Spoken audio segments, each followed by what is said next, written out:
Bet on fantasy football against real people with BetMate and win cash prizes with a £100 free-to-play pot available for new customers. Pick your team with no budget restrictions and earn points for typical fantasy actions, as well as tackles and interceptions. Download the app today for free via the link in the description and play against me.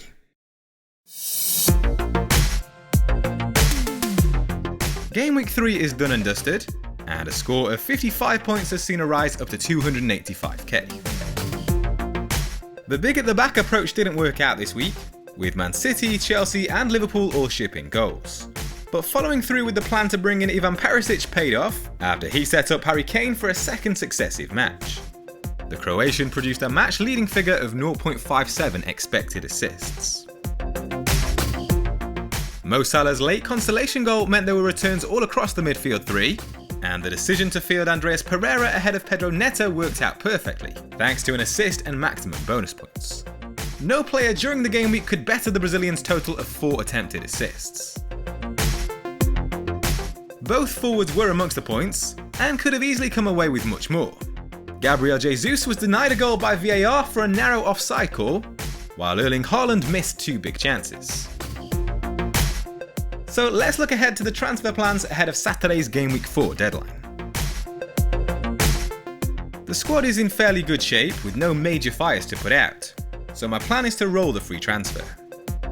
Gameweek 5 is a midweek round, where rotation is to be expected, and having 2 free transfers available to prepare for that nearer the time could be helpful.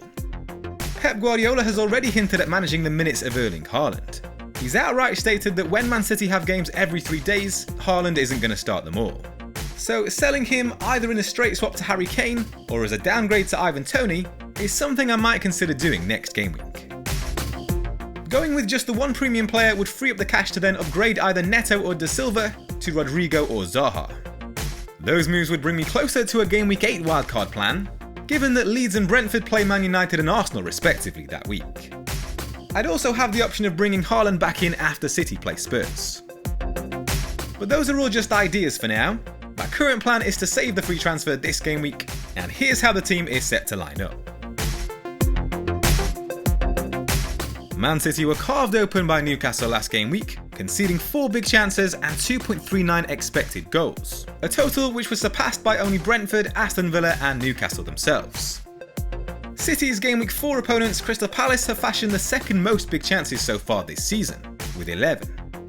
But I'm in no rush to sell Ederson, with games against Nottingham Forest and Aston Villa to follow. Liverpool defenders, and Andy Robertson in particular, continue to cause concern, with no clean sheets after 3 game weeks. But up next is a Bournemouth side that have recorded a league low total of 0.9 expected goals so far. They've fashioned just a single big chance, averaging 5.3 shots per game. There are also concerns over Chelsea's defence, but Reece James has already demonstrated his attacking prowess this season.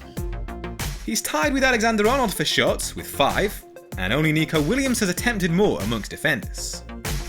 Leicester have produced the second lowest expected goals total so far, of 1.23, and ranked joint bottom with Bournemouth for big chances, with 1. Pedro Neto comes back into the 11 at the expense of Andreas Pereira. Used in more of a wide defensive role against Spurs, he'll be expected to return to his more offensive position at home to Newcastle. Having Raul Jimenez back from injury is a huge boost for Wolves, who have been unlucky to score just a single goal so far. Only 5 teams have taken more than their 42 shots. With a return in every match so far, Gabriel Martinelli ranks 4th amongst midfielders for expected goals, with a total of 1.35. His tally of 3 big chances trails only Wilfried Zaha with 5. Arsenal rank joint top with Man City for goals, with 9, and have produced the second best expected goals total of 5.73. Gabriel Jesus ranks joint top with Martinelli for big chances amongst teammates. His 1.68 expected goals figure can only be beaten by Darwin, Wilson and Haaland amongst forwards. Fulham rank 13th for expected goals conceded so far, which is very respectable for a promoted side. They've restricted opponents to just 31 shots, with only Chelsea, Liverpool, Arsenal and Man City facing fewer. Nevertheless, the form of the Brazilian makes him a captaincy contender once again, along with Erling Haaland and Mohamed Salah. I'm slightly worried about Haaland having his minutes managed over this period, with matches coming thick and fast, though I'd expect that to happen more next game week than this one. City's opponents Crystal Palace earned a respectable 1-1 draw with Liverpool in their last away match. Meanwhile, Bournemouth have been beaten to 0 by Man City and Arsenal in consecutive weeks, and only Leicester have conceded more goals so far. Liverpool have been far from their best, but still rank 3rd for expected goals. They averaged 2.7 goals per game at Anfield in the second half of last season. So I'm backing them to return to winning ways here, with the armband set to stay on Salah.